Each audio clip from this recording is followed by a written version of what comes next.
Mga kapuso, bantay panahon tayo. Patuloy na nakararanas ng pabugso-bugsong ulan ng ilang lugar sa bansa, kabilang ang Metro Manila. Ang resulta niyan, baha at traffic at class suspensions. Ihatid namin ang mga detalye maya-maya. Nakasalang po ngayon sa Day 16 ng impeachment trial ni Vice President Sara Duterte si dating OVP Disbursing Officer Gina Acosta. Batay sa naunang testimonya ng ilang branch managers ng Land Bank, si Acosta ang isa sa mga payee ng in-encash na confidential funds. Hostile witness po si Acosta. Ibig sabihin, ang pagharap niya ngayon sa impeachment trial ay labag sa kanyang kalooban. Ang latest sa impeachment trial, ihahatid din po namin maya-maya. Magandang tanghali po. Oras na para sa maiinit na balita. Sa bintana na yan sa inyo. Water cannon sa Coast Guard.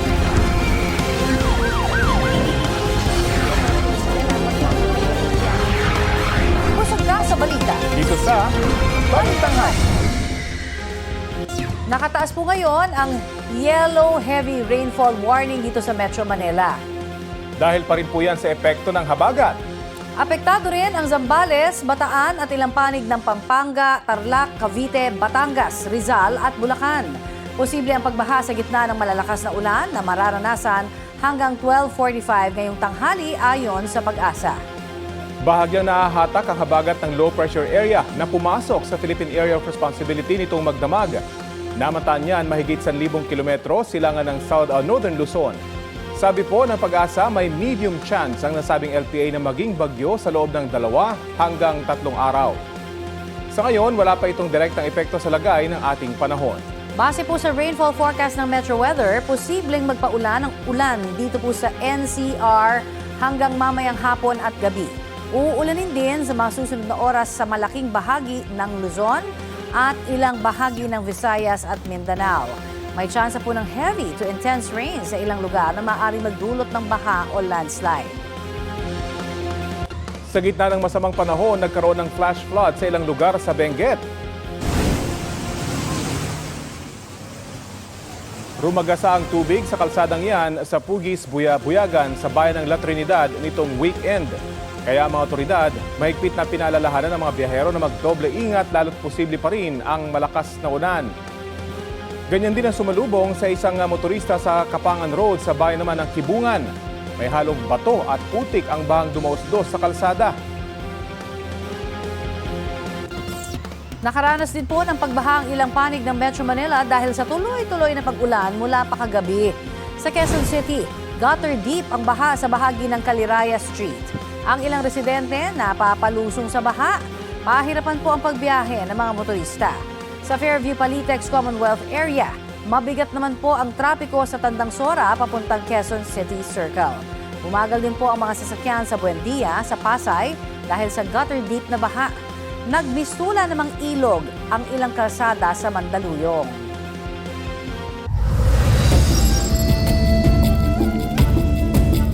Patay ang isang batang babae matapos malunod sa isang kanal sa Calasiao, Pangasinan.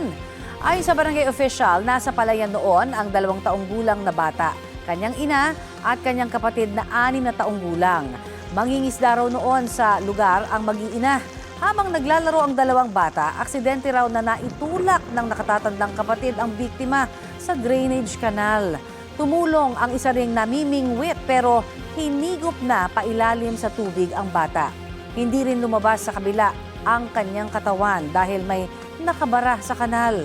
Dead on arrival sa ospital ang biktima. Patay matapos ding malunod ang isang lalaking 17 taong gulang sa Licab, Nueva Ecija. Aksidente raw siyang nahulog sa bangka habang nangingisda sa bahagi ng ilog sa barangay Aquino. Wala ng buhay nang matagpuan ang binatilyo. Isang buwan bago ang Bangsamoro Parliamentary Elections, iniutos ni Pangulong Bongbong Marcos na higpitan ang seguridad doon. Kasunod niyan ang nangyaring pananambang sa convoy ni Bangsamoro Interim Chief Minister Abul Rauf Capua sa Dato Dinsinsuat, Maguindanao del Norte nitong Sabado. Ligtas si Makakwa at iba pang sakay ng convoy na pabalik na sanang Cotabato City. Galing silang Kabuntulan kung saan nanumpa si Makakwa bilang chairman at president ng Bangsamoro Federalist Party. Patuloy ang investigasyon ng Philippine Army 6th Infantry Division at Philippine National Police. Ayon sa Malacanang, nanawagan ng Pangulo na pairali ng pagiging mahinahon at rumispeto sa karapatang pantao. Iniutos din niyang malalimang investigasyon para mapanagot ang nasa likod ng ambush. Hulikam sa Valenzuela ang riot sa palarong boxing sa isang fiesta. Ang dahilan niyan, hindi raw kasi sports ang isang grupo. Balitang hatid ni Gabriel Gonzalez.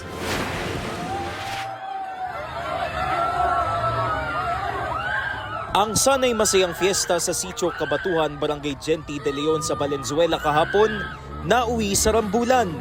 Nagkapikunan kasi umano ang ilang magkatunggali sa larong boxing na taon-taong tradisyon tuwing fiesta ni San Roque sa lugar. Nambato pa ng mga babasaging bote ang ilang lalaki.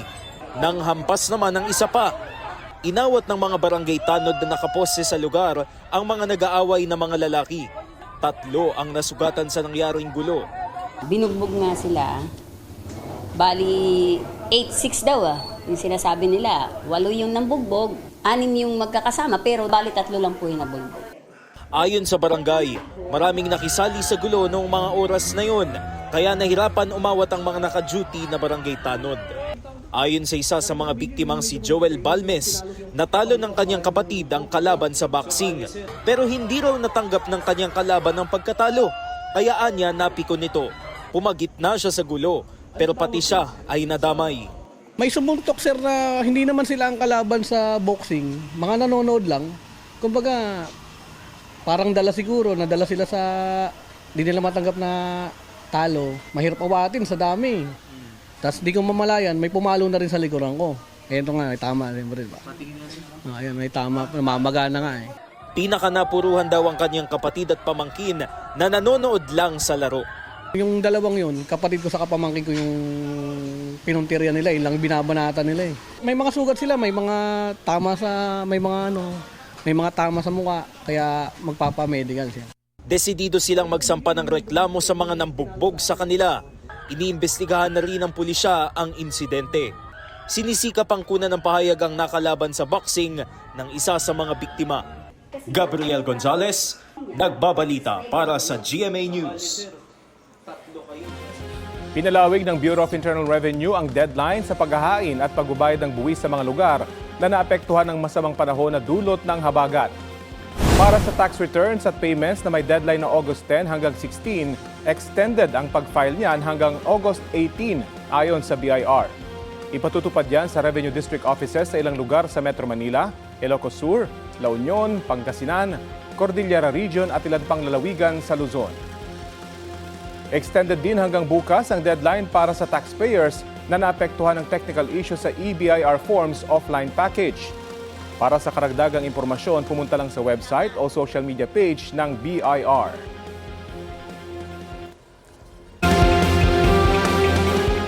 Mainit na balita, suspendido ang in-person classes sa ilang lugar sa Luzon ngayong araw. Ayon sa Malacanang, epektibo alas 12 ng tanghali, alternative work arrangement muna sa mga tanggapan ng gobyerno. At shift muna sa alternative learning modes ang mga klase sa lahat ng antas, maliban kung may ibang utos ang LGU sa Metro Manila. Gayon din sa Zambales, Bataan, Bulacan, Pampanga, Tarlac at Nueva Ecija.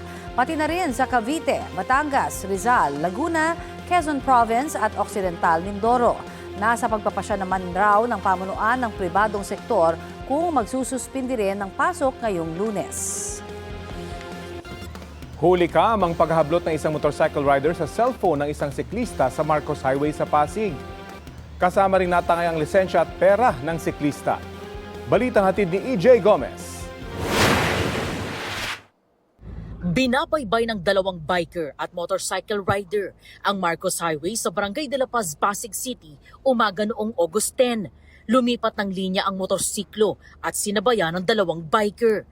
May dinukot siya sa likod ng isa sa mga biker. Saka humarurot ng takbo ang rider na nakasuot ng helmet at kapote.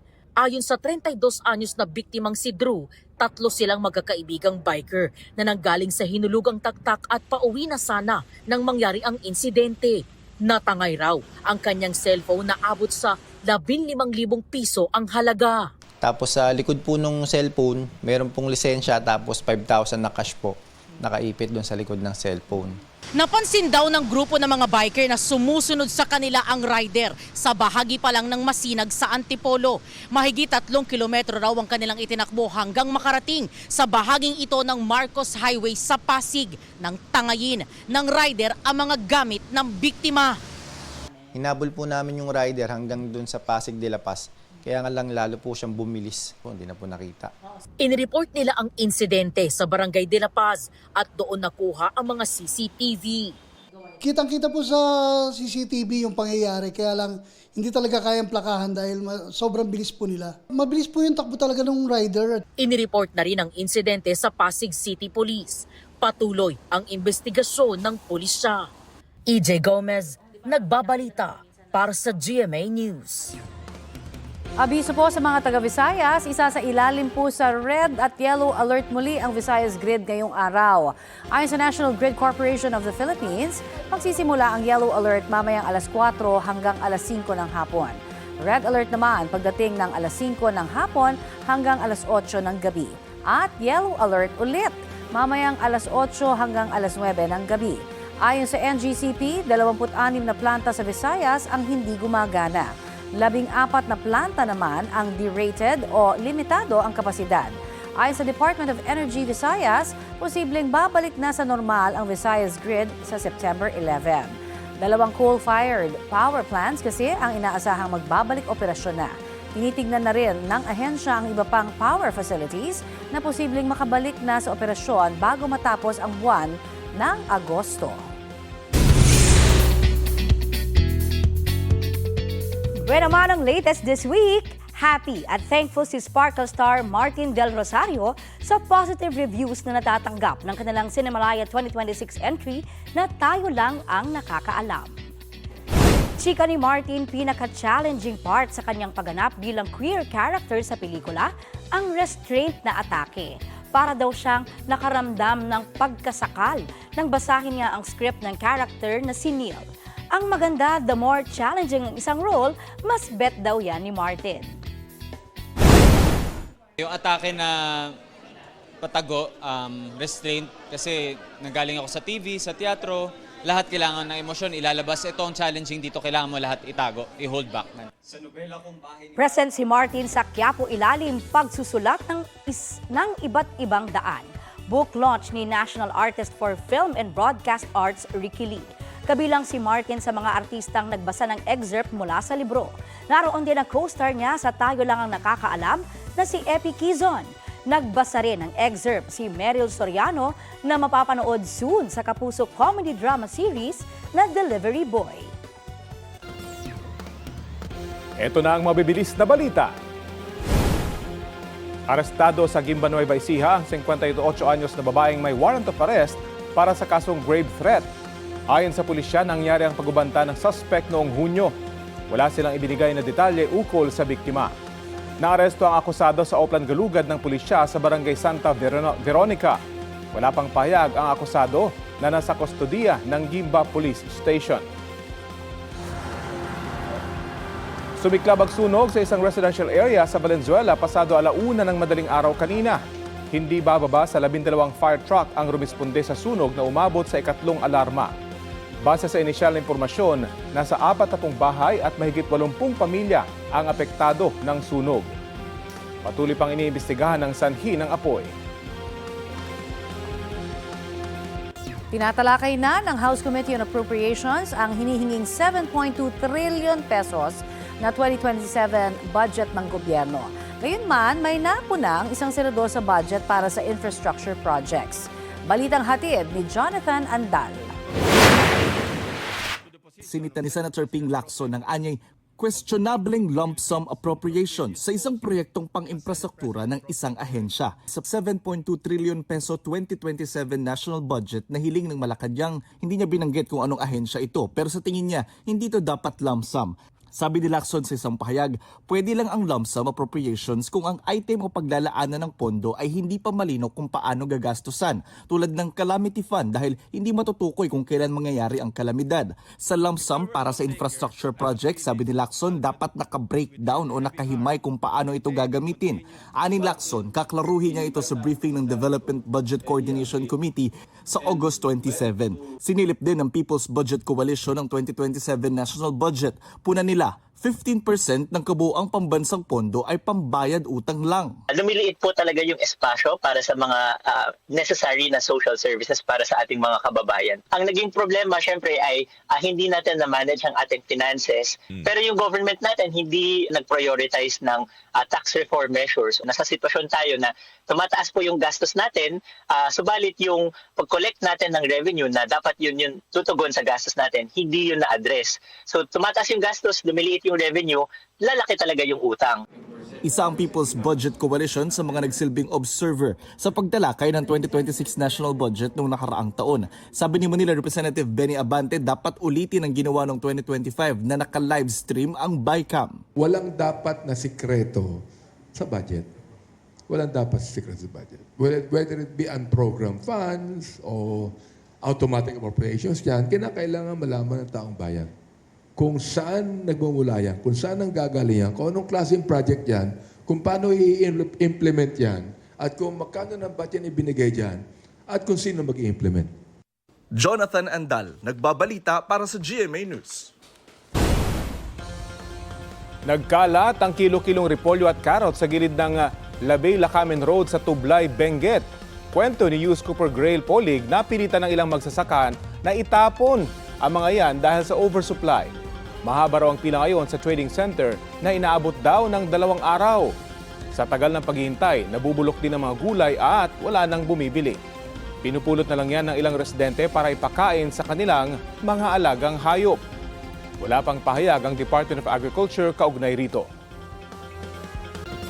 Ninakawan ng kawad ang Navotas Navigational Floodgate na mahalaga tuwing masama po ang panahon at may high tide doon. Ang nahulikam na pagnanakaw sa balitang hatid ni Darlene Kai. Nakita sa CCTV ang pag-aligid ng lalaking ito sa Navotas Navigational Floodgate sa Barangay Tangos North. Matapos maglakad-lakad, bigla siyang yumuko at may binitbit. Ninanakaw niya na pala ang mga kawad ng floodgate. Wala noon ang gwardyang si Dominic Pagaduan dahil bumili ng tanghalian. Maya-maya, biglang nagsumbong sa kanya ang mga bata sa lugar.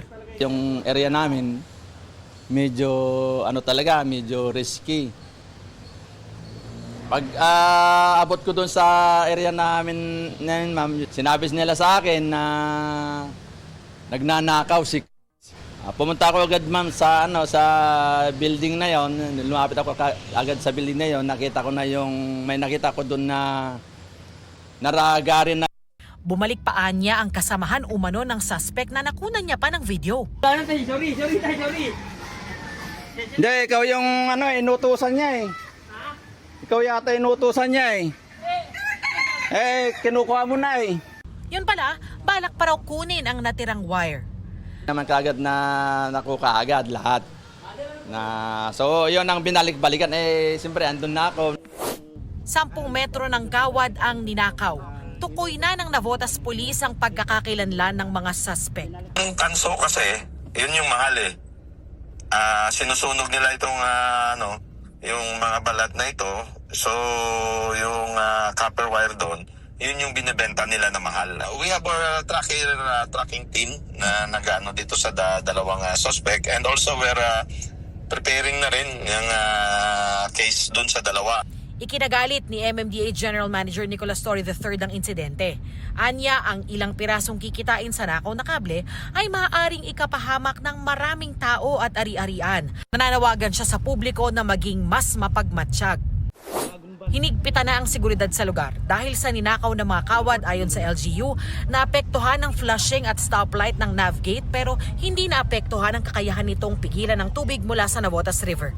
Mahalaga pa naman ang Navotas Navigational Gate lalo na tuwing high tide o masamang panahon. Yung nakakabit dun sa flushing, yun yung ginagamit para linisin yung tubig para linisin yung dumi dun sa floodgate. Working po yung gate. In fact, baba naman po natin yon kaya hindi rin pumasok yung high tide.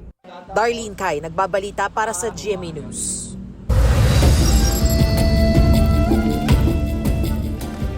Ilang ahas ang nahuli ng mga otoridad sa General Santos City. Sa barangay San Isidro, isang samar cobra ang nahuli sa isang bahay. Matapos ang kalahating oras, isa pang cobra ang namataan rin sa parehong barangay. Pinaghahanap pa yan matapos magtago sa butas. Ayon sa mga otoridad, isang sawa rin ang nahuli ng Bureau of Fire Protection noong nakaraang linggo. Sa Kawit, Cavite naman, isang cobra rin ang nahuli ng mga residente sa barangay Polvorista.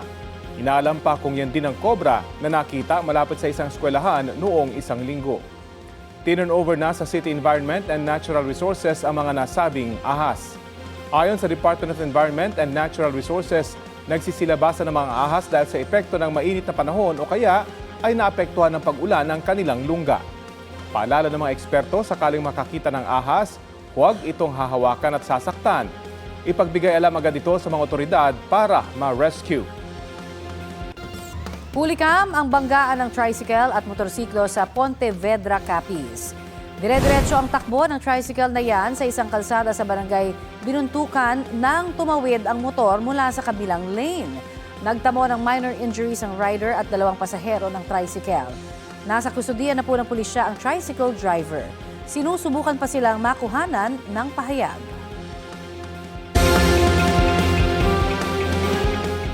Mainit na balita, iniakyat na sa orange rainfall warning ang ilang bahagi ng Metro Manila ayon sa Pag-asa. Kabilang po dyan ang Quezon City, Caloocan, Malabon, Valenzuela, Marikina at Navotas. Apektado rin po ang Zambales, Bataan at ilang panig ng Bulacan, Rizal at Pampanga. Mataas ang banta ng pagbaha sa mga nasabing lugar sa gitna ng matitindi o intense rains. Itinaas naman ang yellow rainfall warning o posible rin ang pagbaha lalo sa mabababang lugar sa lungsod ng Maynila, Las Piñas, Muntinlupa, Parañaque, Pasay, Taguig, Pateros, Makati, Mandaluyong, Pasig at San Juan. Apektado rin po ang ilan pang bahagi ng Rizal, Bulacan, Pampanga, Tarlac, Cavite, Batangas, Laguna at Quezon Province.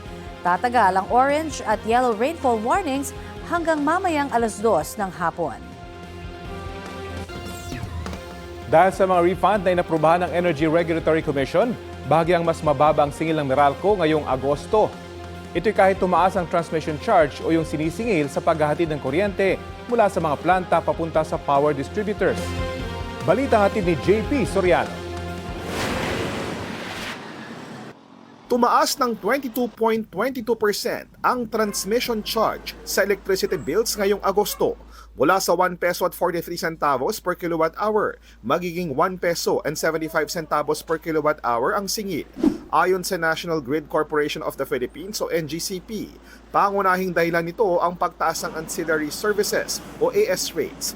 Ito yung bayad sa reserbang kuryente mula sa power generators na ginagamit upang mapanatiling stable ang grid kapag may imbalance sa supply at demand. Paglilinaw ng NGCP, hindi nila kinikita ang ancillary service charges at napupuntaan nila sa power generators at reserve market providers.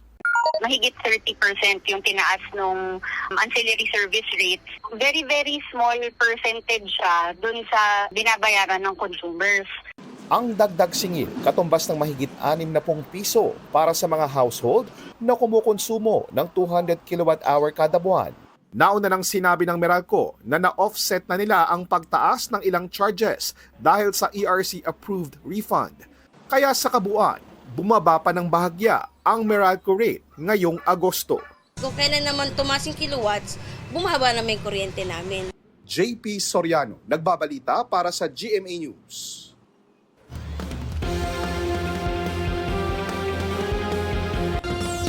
Nagpabaha rin po sa ilang kalsada sa Maynila ang malakas na ulang naranasan kaninang umaga. May ulat on the spot si Darlene Kai. Darlene? Connie, hanggang ngayon ay malakas yung buhos ng ulan dito sa Maynila kaya hindi nawawala yung baha sa ilang lugar tulad dito kung nasan ako ngayon sa Taft Avenue sa bahagi ng United Nations Avenue. Katulad po ng nakikita nyo ay baha pa rin dito. Gutter deep yung level ng tubig. bandang alas 4 ng madaling araw kanina nagsimulang bumuhos ang malakas na ulan dito sa Maynila.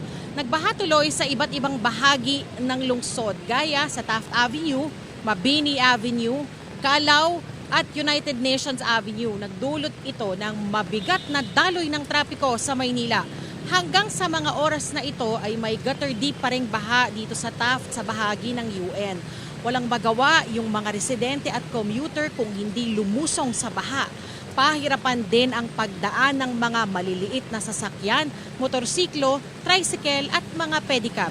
May mga kawani ng DPWH na nakaposte rito para mag-declogging para masigurong hindi magbabara ang mga kanal na kung sakasakali ay lalo pang magpapalala sa baha rito. Narito po yung panayam namin sa ilang mga residente at commuter kanina. Sobra pong hirap sa mga ganito sa amin na pumapasok po sa araw-araw. Mahirap po. Dahil marami pong dalang gamit tapos malakas po lagi ang hangin at lagi po nababasa yung suot. Tapos pwede rin po magkasakit dahil dito po.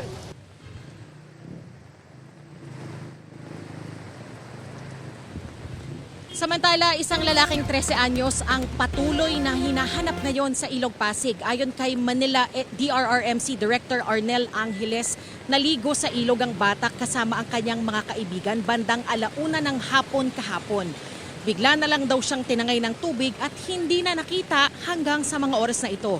Dahil halos 24 oras nang nawawala, search and retrieval operations na raw ang ginagawa ng mga otoridad. Ay hanggang ngayon, hindi pa rin siya natatagpuan pero puspusan ng operasyon ng Manila LGU kasama na rin ang Philippine Coast Guard.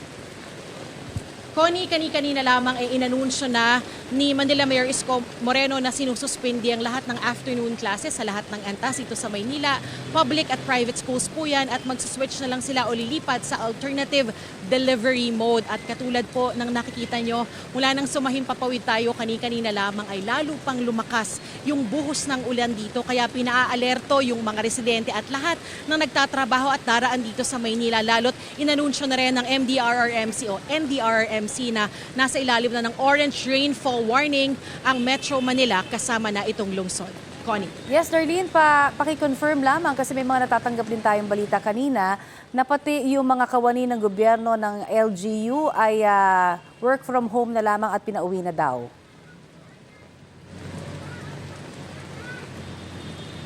Connie, patuloy natin kinukumpirma yung impormasyon na yan pero nakakausap ako ng ilang kawani ng gobyerno kanina na uuwi na raw dahil sa hindi na nila maabot yung kanilang pupuntahan yung sa Manila City Hall dahil nga baha na dito sa ilang bahagi ng Maynila tulad dito sa kinaroroonan ko sa Taft Avenue at UN. Connie. Maraming salamat, Darlene Kai. Sa iba pang balita, bumuo na ng team ang DILG para imbestigahan ang hindi umano maayos na pagresponde ng kanilang Unified 911 sa medical emergency ng isang pamilya sa Taguig. Sa viral Facebook post, sinabi ng netizen na 10 minuto raw siyang tumatawag sa 911 pero wala umanong sumasagot. Inatake na raw sa puso ang kanyang tatay kaya kinailangan niyang mag-CPR. May dumating daw na sasakyan para rumisponde pero ang netizen pa rin daw ang patuloy na nag-CPR sa kanyang tatay hanggang madala sa ospital. Dead on arrival sa ospital ang kanyang ama. Sa isang bagong post, sinabi ng netizen na hindi ambulansyang ipinadala ng 911 ang tumugon sa emergency. Anya, Patient Transport Vehicle o PTV yun ng kanilang barangay na tinawag ng kanyang kapatid. Ayon sa lokal na pamahalaan ng Taguig, nagpadala naman sila ng ambulansya sa barangay Maharlika Hall para mahanap ang bahay ng pasyente. Paulit-ulit daw kasing tumawag ang Taguig Command Center sa 911 pero hindi na ibigay ang kailangang detalye para matukoy ang eksaktong lokasyon. Sa panayam sa unang balita sa unang hirit, pinabulaanan ni DILG Undersecretary Jed Patrick Mabilog ang umano'y naging call response time ng 911 sa insidente. 3 minuto pa lang daw ay nasagot na ang tawag ng caller. We know po that emotions are very high but our records would show that after the call was made, mga 3 minutes bago po nasagot yung tawag. We know that hindi po yun substantial dahil po it's an emergency nga ho.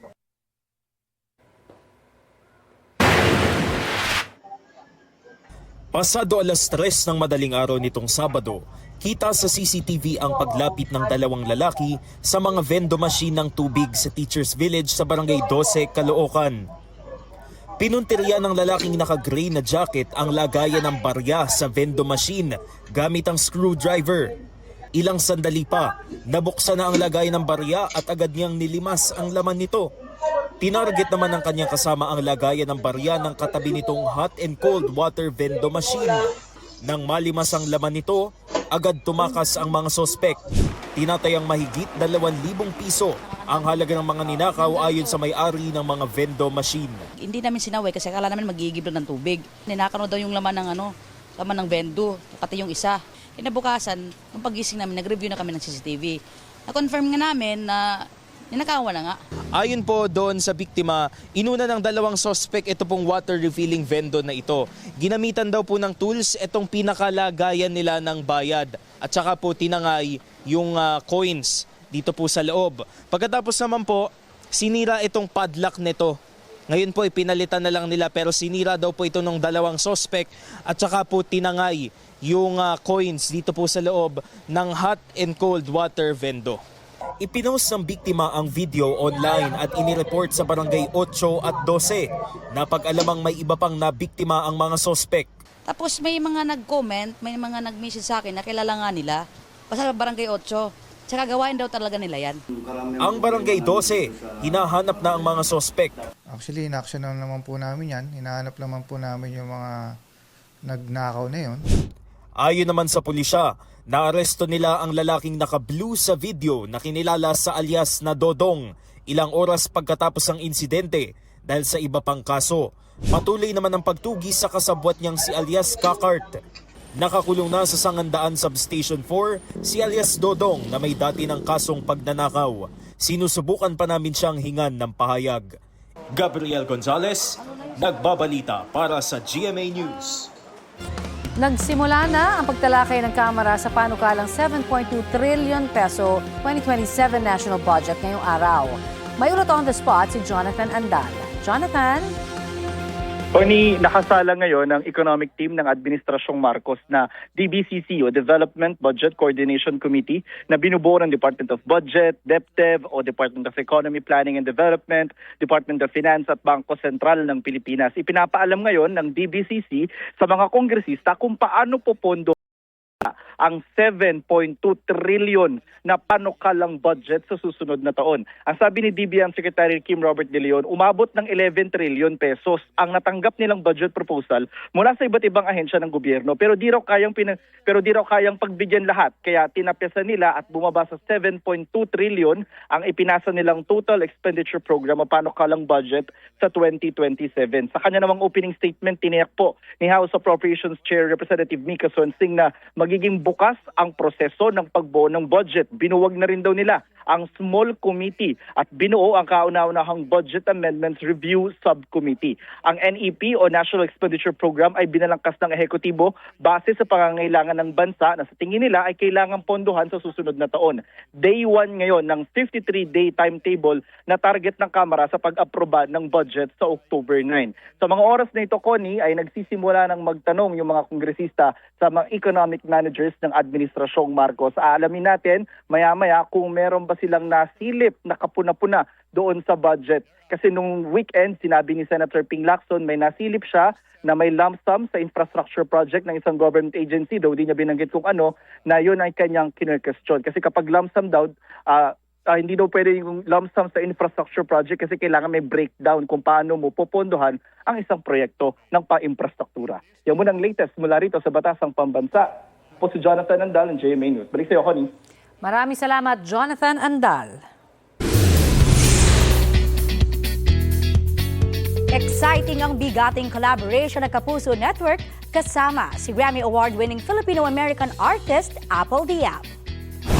Pumirma ng distribution deal ang Black Eyed Peas co-founding member sa GMA Music para sa i-release niyang 3-track extended play. Tampok dyan ang powerful showcase ng original Filipino music na may temang national pride at global Pinoy spirit. Present sa contract signing si GMA Network Incorporated Executive Vice President at Chief Financial Officer at EVP and COO of GMA Music Felipe S. Yalong. at si GMA Music Managing Director Rene Salta.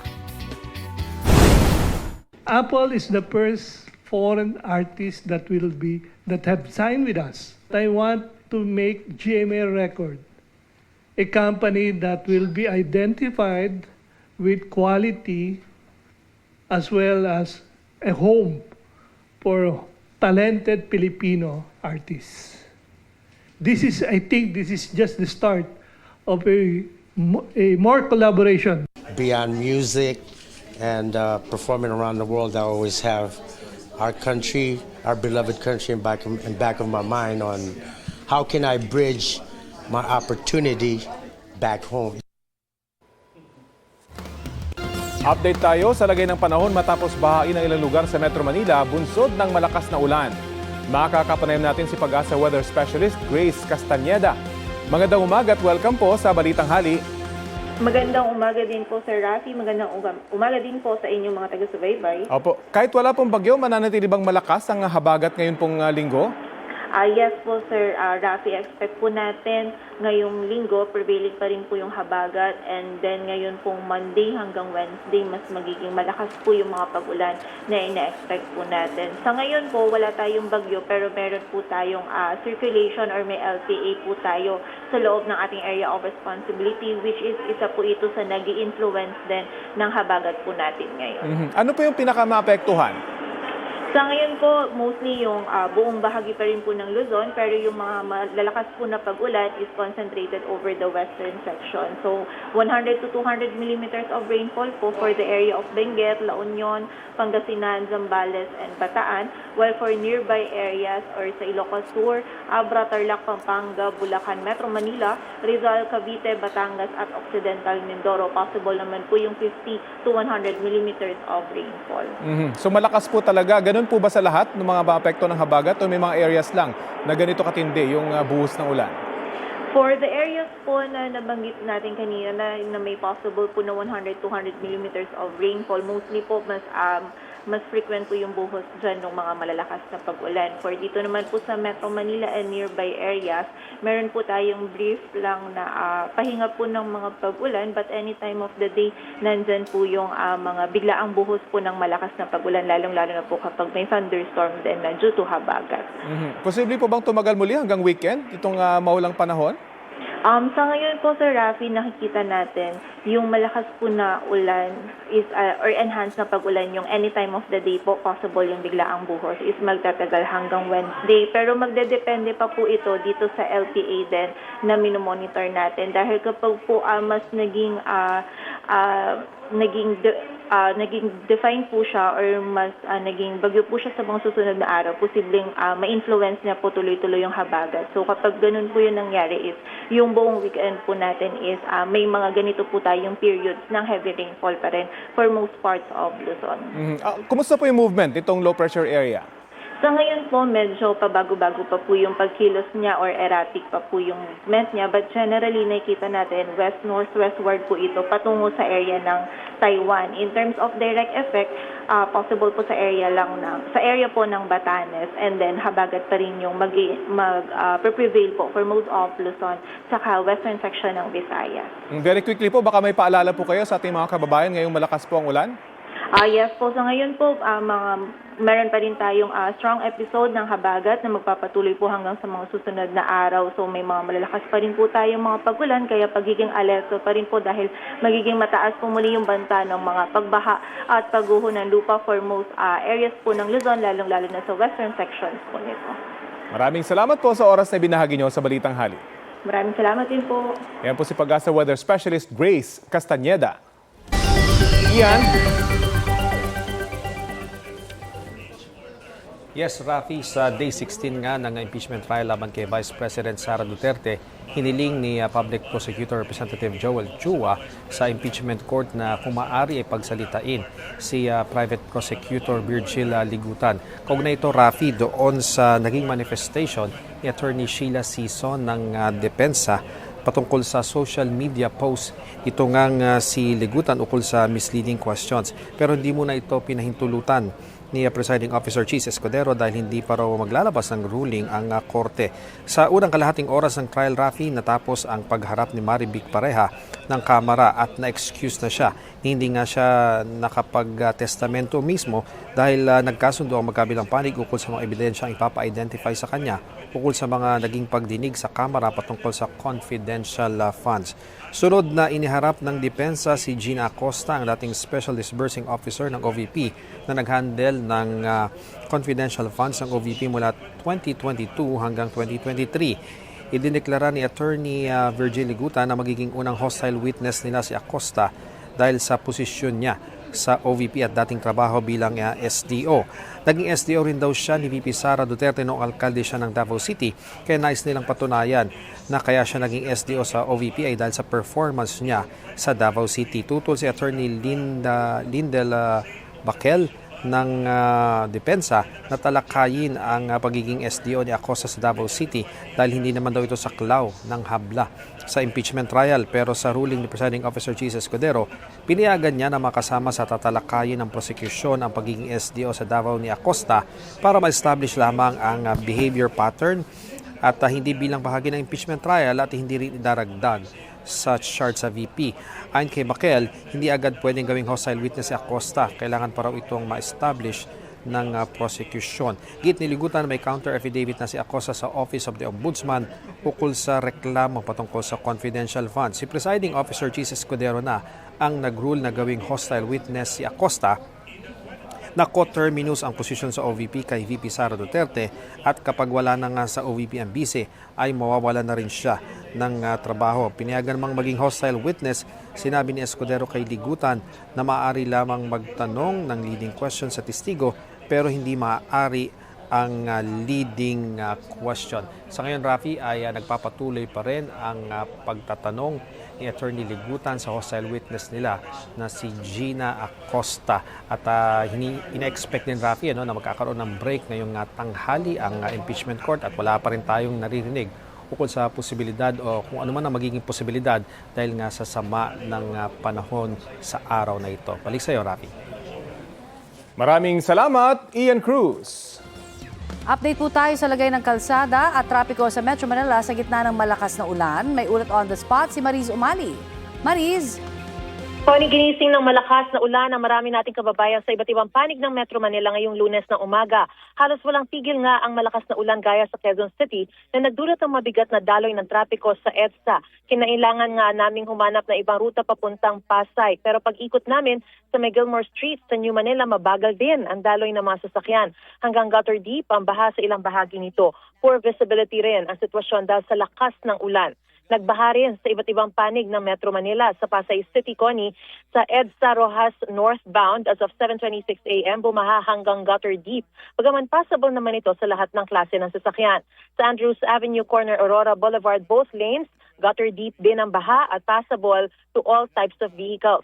Sa kanto ng EDSA Rojas Boulevard sa Pasay City, hanggang gutter deep ang baha. Hanggang gutter deep din ang baha sa Rojas Boulevard, kanto ng Libertad at Pasay. Mabagal ang daloy ng trapiko. Maging sa tapat ng World Trade Center sa Buendia, Pasay City, hanggang gutter deep ang baha, passable naman sa mga sasakyan. Sa Maricaban, Pasay, bagaman mabilis na tumaas ang baha, nagsimula na rin itong humupa pasado alas 10 ng umaga. Sa ngayon, Connie, dito sa Taft, Pasay, bumuhos na naman ang malakas na ulan, mabigat ang daloy ng trapiko at marami ring mga pasahero ang nag-aabang na masasakyan. Connie? Maraming salamat, Mariz Umali. Ticket selling on another level ang paandar ni delivery boy lead star Will Ashley. Pumwesto last week si Will sa isang booth sa Quezon City para personal na magbenta ng ticket para sa kanyang solo album launch this September. All original songs daw ang ipe-perform niya mula sa kanyang debut album na Liham. Excited na raw siyang mapakinggan ng fans ang mga kanta niyang naging masusi ang pagpili. Sa kanyang album launch, kailangan daw abangan ang surprise collab. Speaking of collab, tuloy ang pagsasama ng kapuso at kapamilya para sa Pinoy Big Brother Collab 3.0. This time, mga ordinaryong Pilipino naman ang sasabak sa hamon ng pagpapakatotoo. Basta 18 to 35 years old, eligible maging housemate ni Kuya.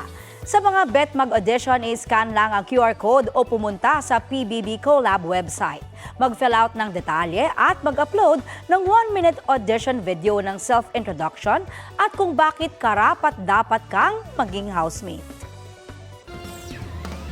Patuloy na nagdudulot ng pagguho ng lupa at mga bato ang masamang panahon sa Benguet at ilan pang lugar sa Cordillera. May ulat on the spot si Cindy Salvacio ng GMA Regional TV. Cindy? Rafi, dahil patuloy pa rin ang nararanasang malakas na pagulan sa Cordillera Region, ay patuloy din at kabi-kabilaan ang mga nararanasang mudslide, landslide at rockfall sa ilang mga probinsya. Nangangamba pa rin ang mga residenteng nakatira sa Sitio Bayabas, Barangay Picola, Trinidad, Benguet na muling maranasan ang flash flood na nanalasa noong kasagsagan ng mga bagyo at habagat. Ayon sa mga residente, halos araw-araw nilang nararanasan ang malalakas na pagbagsak ng tubig na nagmumula sa bundok dahil sa walang tigil na ulan. Hirap makauwing mga residente sa kanilang mga bahay. Ang ilan, naglagay ng mga tarpaulin sa harap ng kanilang mga bahay bilang panangga sa bumababang tubig. Umaasa ang mga residente na magiging maayos na ang daloy ng tubig kapag natapos ang ginagawang drainage kanal. Samantala, nagbubungkal na sa bukid ang ilang magsasaka ng gulay sa La Trinidad para sa muling pagtatanim. Nasira kasi ang karamihan sa kanilang first crop matapos mababad sa baha ang kanilang sakahan. Lugi raw ang mga magsasaka. Kabi-kabilaan ang nararanasang pagguho ng lupa sa ilang kakalsadahan sa Cordillera Region. Sa Bilang Bilis, Kapangan, naipaulat ang debris flow sa kahabaan ng Governor Bado Dangwa National Road. Pinag-iingat ang mga residente, motorista at iba pang mga biyahero na dumaraan sa naturang ruta. Sa Ukab, Itogon, isang puno ang bumagsak sa gitna ng kalsada matapos gumuho ang lupa dahil sa tuloy-tuloy na pag-ulan. Agad nagsagawa ng clearing operations ang lokal na pamahalaan. Sa parehong barangay, isinara sa mga motorista ang kalsada matapos gumuho ang lupa sa lugar. Patuloy ang clearing operations ng mga otoridad sa mga kalsadang natabunan naman ng lupa sa bayan ng Bontoc Mountain Province. Rafi, ayon sa Mines and Geosciences Bureau Cordillera ay umaabot sa 1,413 millimeters ang accumulated rainfall sa Baguio City at Benguet nitong August 1 hanggang August 9. Katumbas ito ng humigit kumulang 1.5 buwan na dami ng ulan na lubharaw na kababahala. Kaya naman patuloy ang kanilang pag-iingat sa mga residente, lalo na mataas ang tsansa ngayon ng pagguho ng lupa sa ilang mga lugar. Rafi. Maraming salamat, Cindy Salvacio. Yan ang maiinit na balita ngayong tanghali. Ako po si Connie Sison. Rafi Tima po, magpapatuloy ang live stream ng GMA News sa impeachment trial ni Vice President Sara Duterte. Kasama niyo rin po ako, Aubrey Carampel. Ito po ang GMA News, walang kinikilingan, walang pinoprotektahan. Noon at ngayon, serbisyong totoo.